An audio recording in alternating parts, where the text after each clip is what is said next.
Hello. Oh, look who's underneath. Hello, Gemini. And welcome to KK's Tarot and Astrology. I'm just starting up this channel. I'm very excited. I can tell how much learning I'm going to be doing.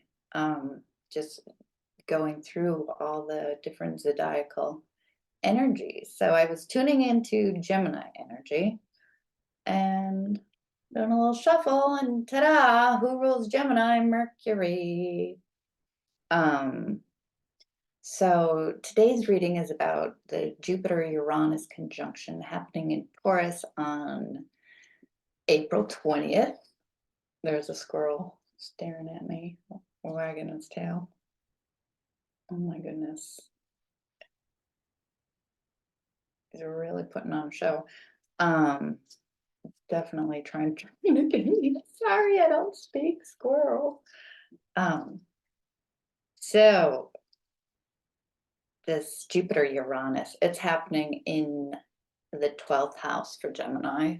Taurus is the 12th house. If Gemini is your rising.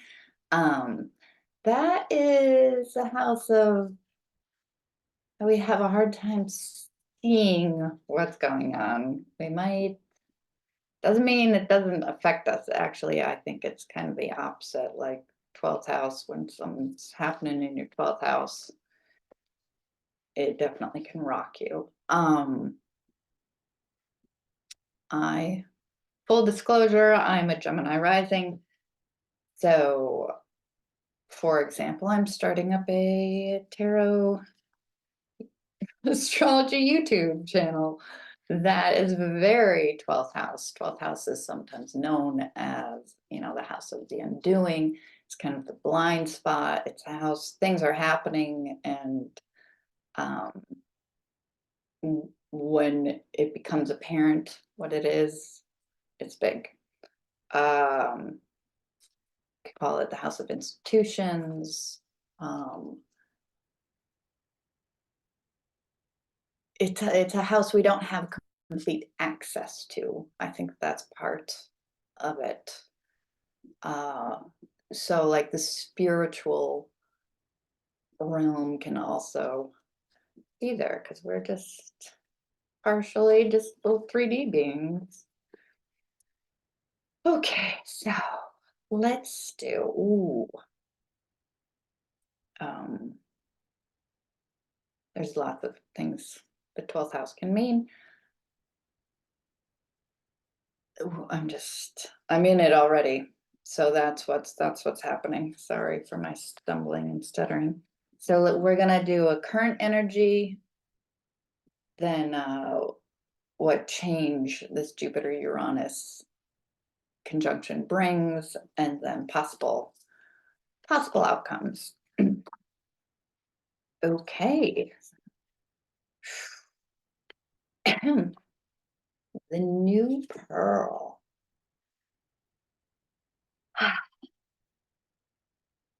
The new pearl. That is beautiful. Oh, the 12th house.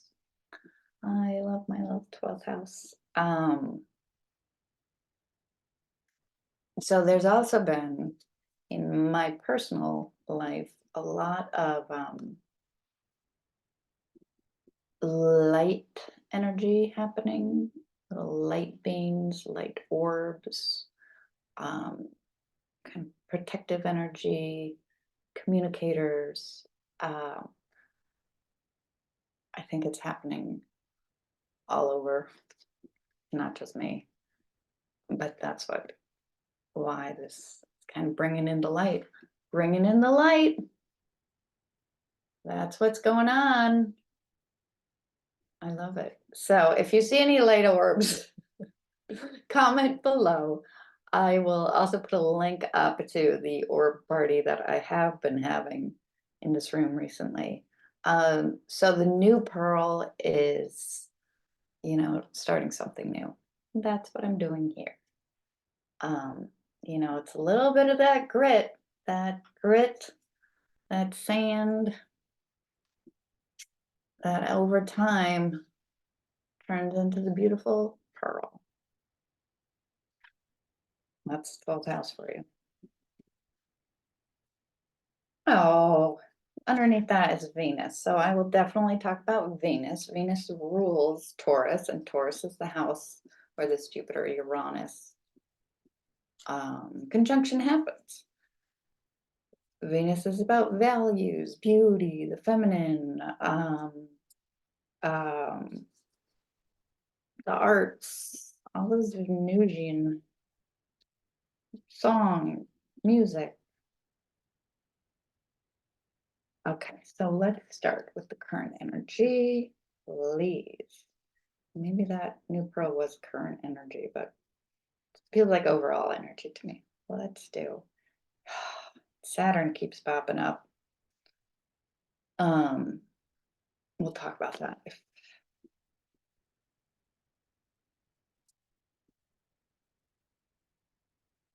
talk about that later. Okay. So current energy for Gemini. Current energy for Gemini. Ooh, there we are. Oh, look at that.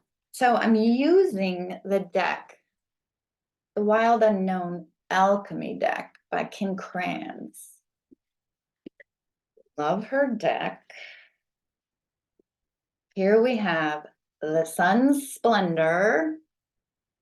All that, all those gems, so beautiful. We just had that big giant, giant solar eclipse in Aries, and then the lightening, bringing things to light. The sun's splendor sure does bring. Oh, this is 12th house. Durr. Can you believe it? Bringing in the light, bringing in the light. Oh, with the light bodies that I was just talking about. Very beautiful. Very beautiful energy. Okay, so that's what we're talking about, the current energy. First of all, I'm just going to say this Jupiter, Uranus, this is not, I mean, Uranus is sudden changes, right? It's like, surprise, which has happened. It is change beyond our control, especially with Jupiter pumping it up. Jupiter is this beautiful benefic force. I mean, it's beautiful if it's growing the beautiful thing. It can sometimes be not great if it is growing the troubles. Oh, this is so wonderful. So the 12th house, dark house, you know, it's the shadow. It's that dark, like you can't see it. It's the blind spot. So underneath this sun splendor and the lightning and the darkening, very 12th house of dark. There's a lot of magic in that dark house. That's what I say. There is a lot of magic down there. Okay, so what change is this Jupiter-Uranus conjunction? So it's a rare thing, this Jupiter-Uranus conjunction. That last happened in 1941 in the sign of Taurus. You know, they talk about sudden innovation. Wow. There's a lot of things going on in 1941. Okay, what change? What change is bringing in for Gemini? What change is this bringing in for Gemini? Ooh.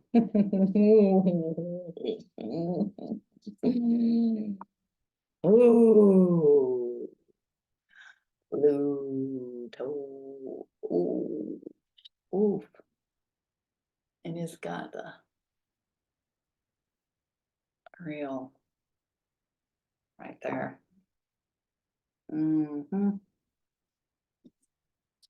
So Pluto energy. The great serpent,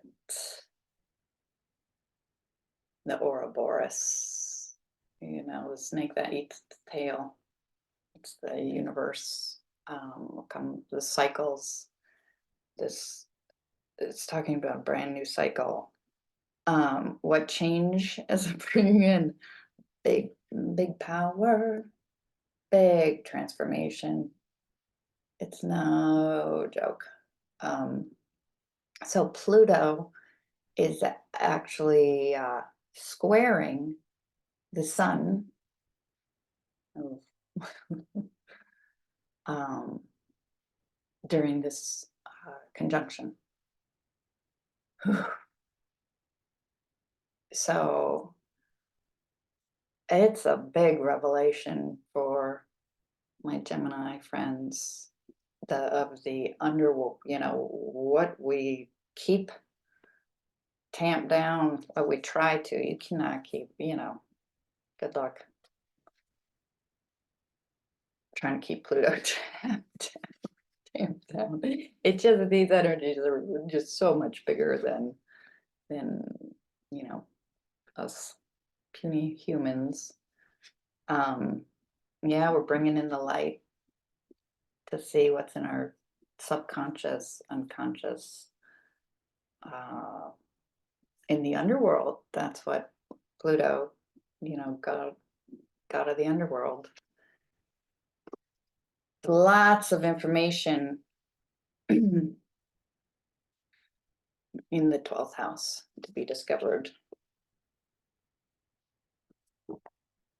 And dare I say reconciled?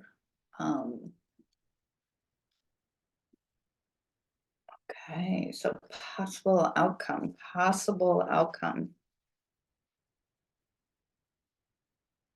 Ooh, usually things are happening over on my left side, but this Plutonian energy is happening on my right side. If anybody knows like the difference between what the energy bodies on your left and your right, left is often receiving, right could be giving, left brain could be that intellect, right I guess would be that kind of 12th house thing that you can't see. That's just part we I think they're just answering this for me. Oh, I'm going to pull out one more, but just so we remember, underneath, I just pulled out fog. This is Neptune energy, but it's also this light body. You might as well put it over here. It's a light body, it's spirit, high spirit energy. This is for possible outcomes. Geminis, talk to me. Tell me what's going on, because I, for one, am definitely going through it. This vinegar underneath. So I think if we're bringing in the light, I'm not even going to say we're bringing in the light is coming. Lighten up.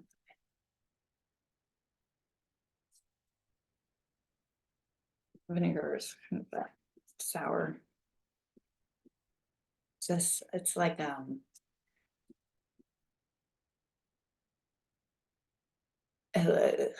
it's not healthy.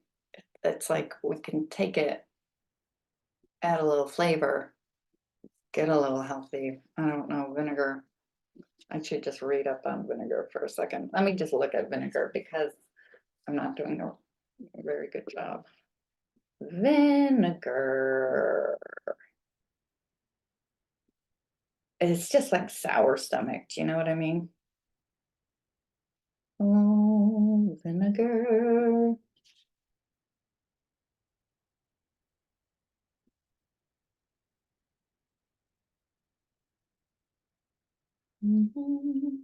Aha. Acidity, distillation, memory. Ooh, a little foggy memory. Oh, it's coming back. perhaps things from my ancestral pasts coming back. Remember, but getting clearer. Okay, give me one. Ooh, okay, yep. Yes, okay. Thank you. Figure that out. Yes. Okay. So out came the sun. This is gold. Is this sun or gold? Gold, which is the sun. And dried up all the rain. And this is my dog. And speculum, which is glass, which is, see, in this fog and dreariness, it becomes clear right here. So the sun is coming. We're getting clear. The light is coming. Right, the light. Oh, that is nice. Clarity. That is a big one. Clarity. I mean, the sun in your 12th house, that is a rarity. That is a lifetime worth of work. Thank you. Thank you. Thank you. And so underneath those cards, the speculum, the glass and gold, sulfur, and smoke. So that is literally what you cannot see. And the stink, that stinky medicine, sulfur, like a sulfur hot springs. It'll cure you, but you're in the stinks for a while. So I think it's possible some of the gems out there. Oh, just saying gems. Look at all the Geminis. Look at all the gems. Some splendor. It's possible. We've been in the stinks for a while. Uranus, when Uranus moved into the 12th house, I think in 2017, 2018 maybe, things changed. Speaking from personal experience, that was a huge shift when Uranus, and now Jupiter is for the first time since Uranus moved into Taurus, Jupiter is joining it. And my goodness, wouldn't it be lovely if to bring in the light that part of our chart. Okay, so now I'm going to pull out this part. It's a new deck.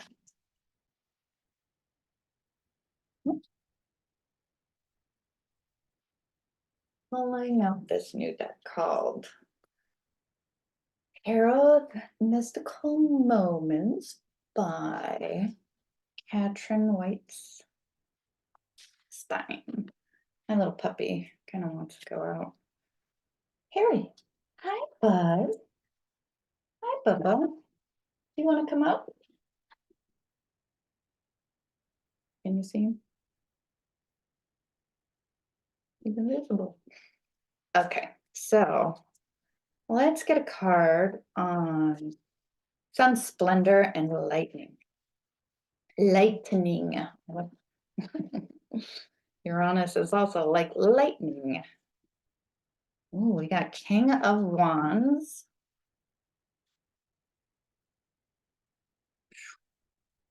Anybody else here? Oh, bringing in the light. Look at this is just it. I'm just gonna tell you. Sometimes they like to keep it simple. Look at this King of Wands. He's bringing in. He's on fuego. He's literally. He is the light. Oh, that's interesting. He's a fire, a flame. It's also the Aries, that sun. Look at on fire. Do not forget. Sun is a hot ball of fire with a lot of fumes. Okay. Perhaps I am being a little too I don't know. Okay. King of Wands. Do you want to do one more card for this current energy? It is very Aries, I gotta say. King of Wands right now. I mean, Aries is in our 11th house. Aries is why Aries was where the eclipse was in Aries. Um, Aries is ruled by Mars. The fiery energy, taking action, making it happen. Okay, so okay, just pulled the Five of Swords, which is very dark. It's some mental dark energy that we keep kind of hidden. He's kind of hiding. He's in the shadows. It's wounds. 12th house. Come here, Bubba. You want to come up? No. Um, I'm sure Harry, my dog, will be playing a big part in this channel. Do you want to come up, Bubba? Come on. Dun, dun, dun, dun, dun, this is Harry. Yes. Uh-oh.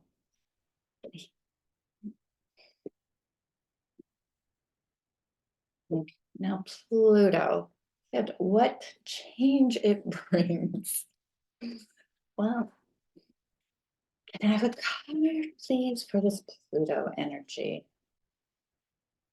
I mean, I feel like it's called coming into our power, Gemini. Coming into the power. Absolutely. Oh, I got here the moon. Power of the dark. Not like, you know,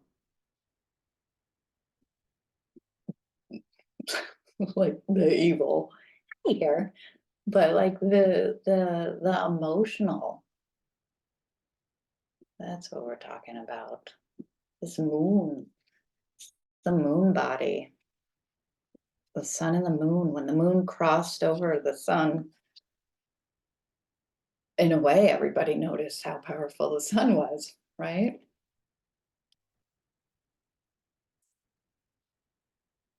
When it's there all the time, we kind of take it for granted.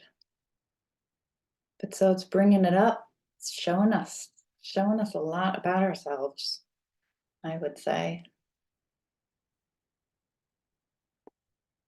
That's what I was thinking, because the 12th house is a very dark house. So if you've been in the bright light and when you first step into the darkness, it's like, I can't see anything. But if you just go from, oh, look at, my eyes have adjusted. What's down here? It's very clarifying.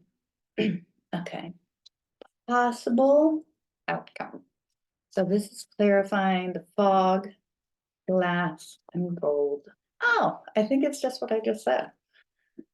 This is the possible outcome. Where did I get it? Three of Wands. Three of Wands. And underneath Three of Wands is the Lovers. Now, the Lovers is the Gemini card. So I'll talk about that in a little bit. But this is it, though. Maybe this is all I needs to come out. This Three of Wands. This is about, they say, oh, where your ship is coming in, waiting for your ship to come in, making the plans. Where do I put down this boat? We're all attached, we're all entwined. But the Wands is a passion, creativity. What do I do here? This Lovers is, they call it the decision card. Geminis, we're ruled by Mercury, and we can see this or that. We can see both sides of everything, but it can actually be like, we can see so many different scenarios. Like, if I do this, then this is going to happen. What about this? So we can be hanging out in the fog for a while because we can invent so many possibilities. So, so possible outcome, we actually make a plan, you know. Surprise, things become clear to us. How about that? Becomes clear what we actually want, you know. A lot of times things in that 12th house, they're running us, and we have, you know, when you're not aware, you're not aware. I guess now we're getting to be aware of what this King of Cups is, the emotions. Oh, how have our emotions been? Well, first of all, ancestry. How have they been defined by our ancestors? You know, what is this? What are we acting on? Is it even our own emotions, or is this just some generational shit that we didn't even know? Oh, King of Cups. He's like, he's got this roiling belly, but he's looking pretty stable to me right here. And he's holding the ship too. Both these people. We got 3 wands has the ship in our hand. King of Cups has a ship in his hand, and he is the body of water. Look at all these birds. This air energy. It's kind of at least calmed down a little bit by him, but there's a lot of information flying around here. I'm going to pull one more card. Okay. Because Mars is in Pisces right now, and Mars is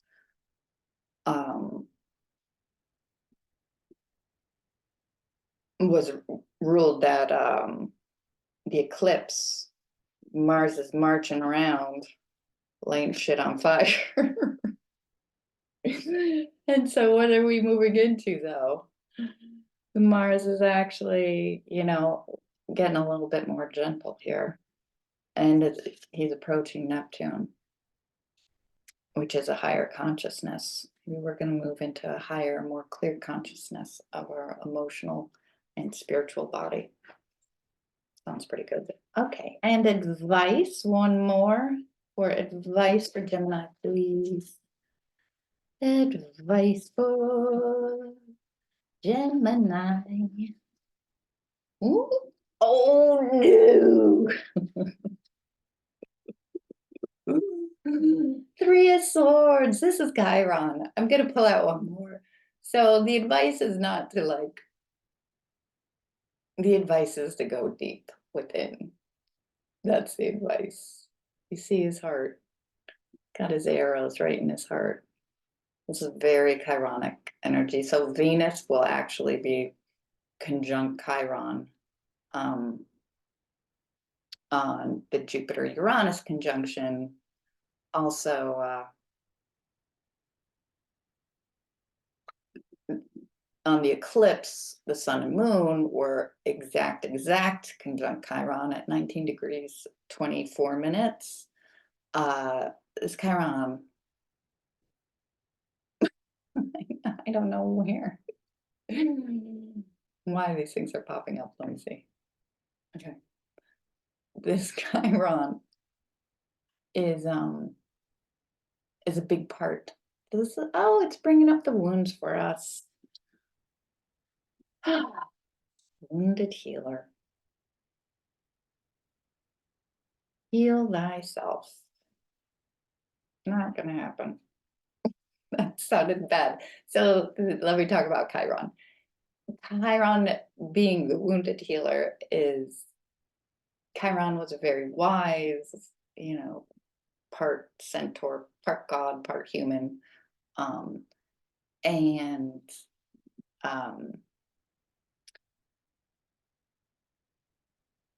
he learned medicine he got shot in the leg and he needed to learn, was looking for a cure. But with all the cures that he learned, he then was able to share them with everybody. So that is what I'm talking about when I say, but he was immortal, so he couldn't, his wound was also immortal. Does that make sense? Like he would always be carrying around this wound. But through it, he was able to help so many people. So that's why I was saying the wounds we have, we bring to the surface and we don't let them run our lives anymore. And hopefully we can share with others ways in which they can heal, perhaps. Healing, right? It's always happening. Okay, so that's the Three of Swords. What's the possible outcome? I kind of love it. Oh, that was the advice. Three of Swords. One more piece of advice for us. Oh, one more. Let's see what you got. Oh, okay. Move on. The six of Swords is moving to calmer waters through work, through creativity, through mastery. Look at it. She creates her own transformation. Oh, they're headed to each other. Hey, what are you doing? Anyway, I quite love this. In your black cloud, moving along to create something much more beautiful. Okay. Thank you so much for watching. I hope this was fun and informative. Take what resonated, leave the rest. If you want a personal reading, I'm at astrologywithkk.com. And please like and subscribe. I would very much appreciate that. Goodbye.